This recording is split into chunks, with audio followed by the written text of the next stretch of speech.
Hi everyone, today என்ன பார்க்கலாம் அப்படின்னா கோவக்காய் கிரேவி தான். வாங்க எப்படி பண்ணுறதுன்னு பார்க்கலாம். ஒரு பேனில் ஆயில் சேர்த்துட்டு ஆயில் சூடானதும் கோவக்காயை இந்த மாதிரி நாலாக வெட்டி சேர்த்துக்கோங்க. நல்லா ஃப்ரை பண்ணிக்கோங்க. கோவக்காயை நல்லா திருப்பி திருப்பி விட்டு நல்லா உள்ளர நல்லா வேகிற வரைக்கும் நல்லா ஃப்ரை பண்ணி எடுத்துக்கோங்க.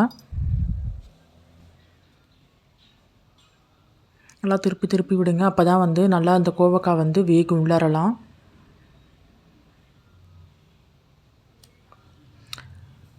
கோவக்காய் நல்லா டீப்பாக ஃப்ரை ஆனதுக்கப்புறமேட்டுக்கு ஒரு பிளேட்டில் தனியாக எடுத்து வச்சுருங்க.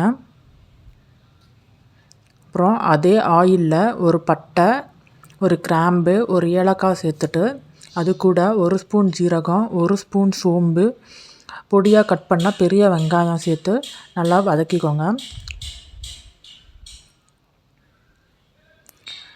பெரிய வெங்காயம் கொஞ்சம் கலர் மாறினதும் அது கூட ஒரு ஸ்பூன் இஞ்சி பூண்டு பேஸ்ட் சேர்த்துக்கோங்க.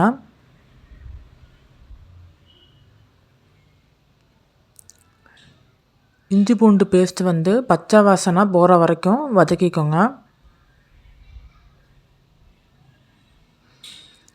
பச்சை வாசனை போனதும் ஒரு ஸ்பூன் மஞ்சள் தூள், ஒரு ஸ்பூன் மிளகாத்தூள், ஒரு ஸ்பூன் மல்லித்தூள், தேவையான அளவு உப்பு சேர்த்துட்டு நல்லா கிளறி விட்டுருக்கோங்க.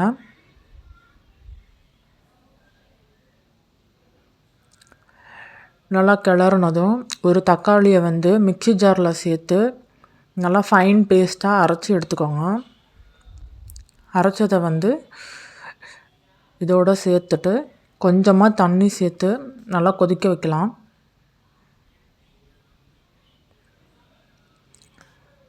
லைட்டாக கொதி வரும்போது 2 ஸ்பூன் வறுத்த வேர்க்கடலை பொடி சேர்த்துக்கோங்க.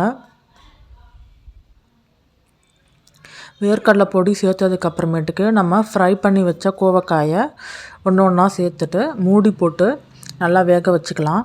அப்பப்போ திறந்து நல்லா கிளறி விட்டுக்கோங்க. கோவக்காய் நல்லா வேகிற வரைக்கும் மூடி போட்டு வேக வைங்க. ஒரு 10 நிமிஷம் வெந்தால் போதும். கோவக்காய் நல்லா வெந்ததுக்கப்புறமேலு கஸ்தூரி மெத்தியை கையில் இந்த மாதிரி லைட்டாக தேய்ச்சி விட்டுருங்க. கஸ்தூரி மெத்தி போட்டு சும்மா ஒரே ஒரு கொதி வந்தால் போதும். ஸ்டவ் ஆஃப் பண்ணிவிட்டு இறக்கிருங்க. கோவக்காய் கிரேவி ரெடி ஆயிடுச்சு.